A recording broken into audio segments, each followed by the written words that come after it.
Yesterday, the latest CSGO update released with the new Horizon case, Panorama updates, and of course, a ton of new knives. Could this finally be a step in the right direction for skins in CSGO? My name is Braden, and welcome to Valve Guides.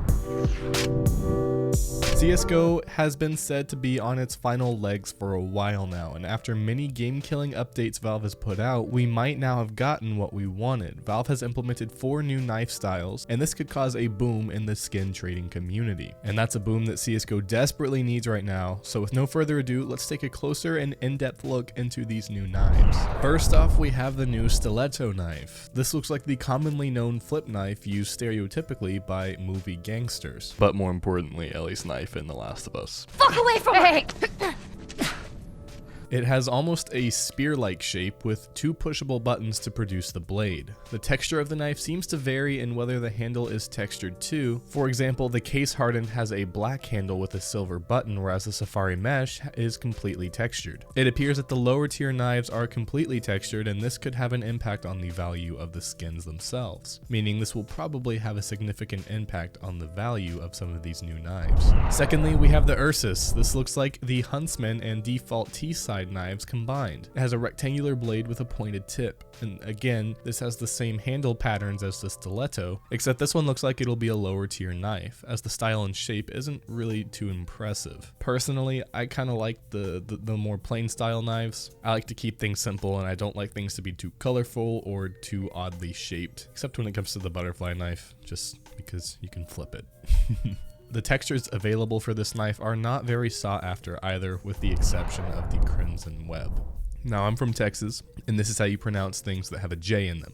Next, we have the Novaha. This knife looks like a combination of the Falchion knife handle with the Bowie knife blade. I can see this being a high tier knife, especially with the case hardened version. I imagine there will be a lot of wanted patterns that collectors will be looking after, so expect the Novaha blades to be quite expensive on the market. Lastly, we have the Talon. This pretty much looks the same as a Karambit, however the bend in the blade and handle is at a slightly higher angle than the Karambit. There are also some indentations in the top of the blade and 3 holes on the blade itself. Personally, seems a little bit redundant to me.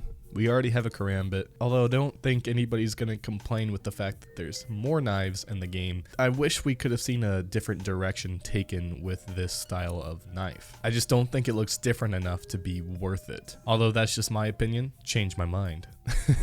Now, enough with the knives. We were also given the new Horizon case, which features covert skins of the AK-47, specifically the Neon Rider and the Desert Eagle Code Red. Hopefully these new skins will help the market and economy to increase, and maybe next update we will see the removal of the godforsaken trade cooldown, but we can only keep our fingers crossed for that. It's very unlikely. In this update, Valve also pushed out the Panorama out of beta. This means the new sleek and simplistic finish is a keeper. The new UI offers a modern and professional feel to the game, and the game feels more 2018 rather than 2015, because the 2014 menu was not very pretty to say the least. The UI has also added fixes. For example, there was an issue with players being able to achieve rank over 40. This was promptly fixed, and the UI is very clear and could be a very good start for a new journey for CSGO. Another feature in this update that some love and some hate is the new beeping noise on Bomb Site B. This will be great help for maps like Nuke, as a lot of players tend to struggle with knowing what bomb site the bomb is on, even though they can hear it and know that it's down. This could take some getting used to, as we're all very familiar to the current bomb ticking, but it should also make it very easy to determine which site the bomb is on. Overall, this update isn't a game killer, and in fact has nothing really negative about it that we can see. There's going to be obvious conflict over the new Bomb Site B noise. Some people skill ceiling level argument, that's going to be a thing,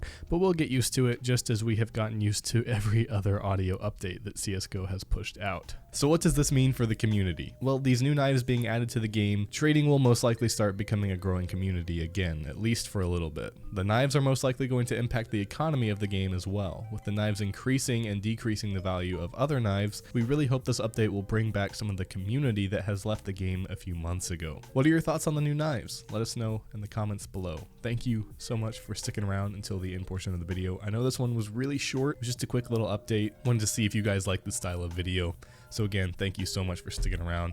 Stay amazing. My name is Braden, and I will see you in the next video.